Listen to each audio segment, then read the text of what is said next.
The 2030 Water Resource Group is a public-private civil society initiative that helps governments in different countries around the world to establish a platform where they can sit down and talk with the private sector and civil society in that country about the water challenges that they are facing.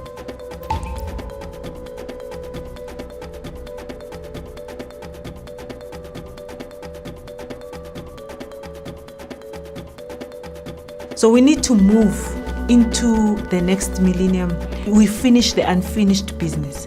So this unfinished business needs water.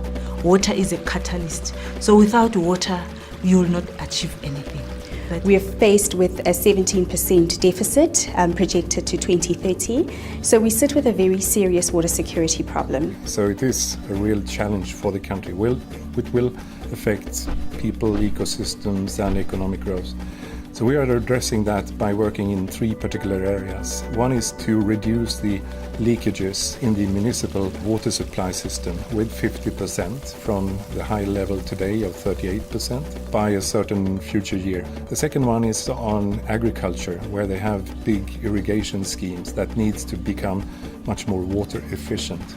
And we have programs that addresses that. And the third area is in the big challenges that they are facing with wastewater from the mining industry. And we're trying to find ways of treating that wastewater so that it can be reused, recycled for other purposes. We started by doing a water footprint where we just needed to have a clear understanding of where is the main areas where we use water. If you start to look across different sectors, there is no mining without water. There is no agriculture and food security without water. The way that we then packaged our solution was then looking at three working groups. The agriculture supply water as number one. Number two, looking at your wastewater and effluent. And then the third one, looking really at water efficiency and leakage reduction. To give you an example, the SWPN developed with the Department of Water and Sanitation a no-drop assessment, which looks at reducing municipal water losses. We are already implementing a system called the Water Administration System, and the system really is geared towards improving access to proper irrigation scheme management and making sure that the water that is released is really the water that is required by the farmers. And to date, the system has saved 927,000 cubic meters per week. So you're looking at projected savings of 48 million cubic meters per annum. Water really is about shared benefits, but also present shared risk and shared opportunities. Without water, societies cannot thrive and economy cannot grow, and you can't do business in that environment. I recently attended a stakeholder workshop for the Falhout project that we are busy with.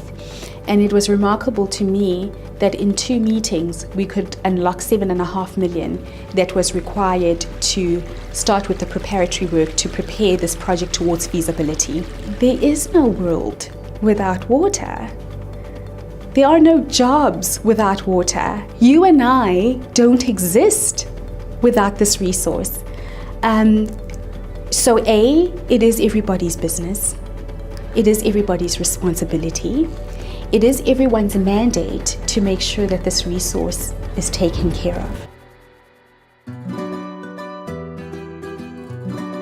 Peru is a country that we work in where there is actually a lot of water, but it's in the wrong place. It's not in the place where majority of the people live and where the cities are and where the economic growth takes place. They are facing huge challenges. The surface of the glaciers in Peru are becoming smaller, and that's why, because of the climate change. And we have to deal with that problem. You see, it means that the short term we will have less water available for people, for potable water, for every use. The national development in Peru has a direct connection with water because we want to, of course, provide a better living to people. So in Peru we are working in 3 different areas. The first one is to come up with innovative solutions to increase the water use efficiency. We meet with people from the private sector, the different sectors, industrial sector, mining sector, energy sector, etc. Every 2 months, and we sit down in order to discuss the common problems and how to solve them together. That's important. So it is not only money.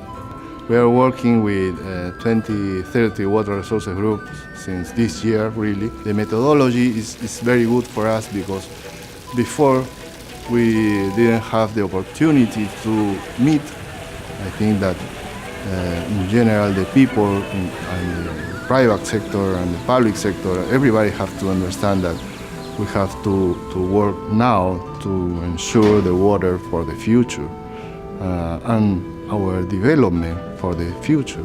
The second area that we're working on in Peru is to increase the possibility for local communities to engage with private sector companies who are developing some kind of enterprise. The private sector is ready to contribute, to work as a team with the government, local governments, national government. Because it's not only the involvement of the private sector alone, but also communities, all different stakeholders together. We have very good experiences of projects where the local governments have worked in team with private enterprises, with communities, with these leaders, and we have been able to reunite them after so many years and develop water and sanitation projects for them. Today we know that we have new stakeholders and that we need to work in harmony with nature and society. And the third area is to work on innovative financial solutions that can increase investments in water resource infrastructure. We have to work in the grey infrastructure, not only in the grey infrastructure, but in the green infrastructure. We have to protect the watersheds, we have to protect the forests, we have to protect the rivers, the lakes, in order to assure water resource for the future. When we call and we establish contact with the water resource group, it has helped us in prioritizing those projects out of the National Water Plan. So that was the first step. And the second one is help that they are providing us right now in terms of how to finance those projects. Sustainability is an issue not only for the owner or the executive, it's an issue for everybody. Today it is important for business, for people to understand how are we impacting in the world. So thus I believe everybody wins. Water is the opportunity for people to live, for children to develop their expectations.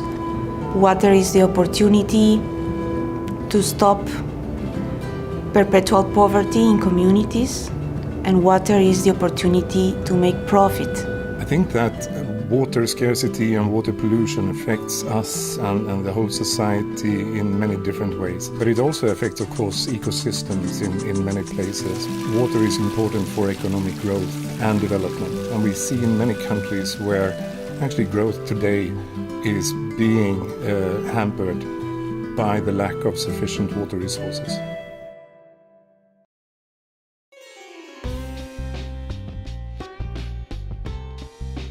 The entire globe is facing the scarcity of water, and particularly when you come to India, Karnataka is the second most severely hit as far as water is concerned. People are fighting for water. You see queues to collect water. It is in the street we can see. This is a problem. In the state of Karnataka, we are working in two particular areas. The main user of water in Karnataka is agriculture, and one of the biggest water consumers is for sugarcane production. If you really look into the kind of the area that is being irrigated through the surface water and the groundwater, it is very alarming. 78% of surface water can irrigate only 50% of the land, whereas 22% of the groundwater is able to irrigate the rest of the 50%. So the government is planning two kind of solutions. One is modernization of the existing canals in terms of conveyance. The second one is methodology of irrigation. That is switching over from flow or flow irrigation to the micro irrigation. Drip irrigation has got large number of benefits. First and foremost is saving of water. The government has already put $250 million into this scheme, and the private sector companies and the banks have already also committed. Farmers seeing on the benefit of this drip irrigations or other development activities, they come forward and then they take loan. And on the other side, government is also getting benefit. He's adding not only revenue to the farmer, but revenue to the factory as well as revenue to the nation is far better, far ahead. So all stakeholders, they should come under one umbrella.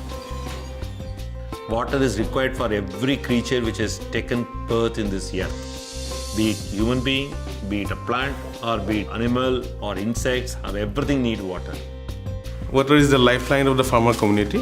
If in this process water can be conserved, economy of the state will rise, economy of the farmers will rise. The whole economic growth and the sustenance of life on the globe is dependent on the amount of water, the quality and the quantity. So it is everybody's mandatory requirement to address this, to save water, to make use of efficient use of water in every walk of life, in every activity what the humanity is doing at large.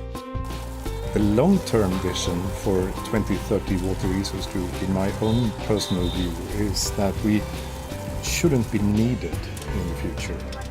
Because the approach that we have, which is not commonplace today, but something that we believe very strongly in, should be the model whereby water resource challenges are addressed across countries, irrespective of if there is a 2030 Water Resource Group that is spearheading and advocating that. It should be the model that all countries are adopting eventually. And then there is no need for the 2030 Water Resource Group any longer.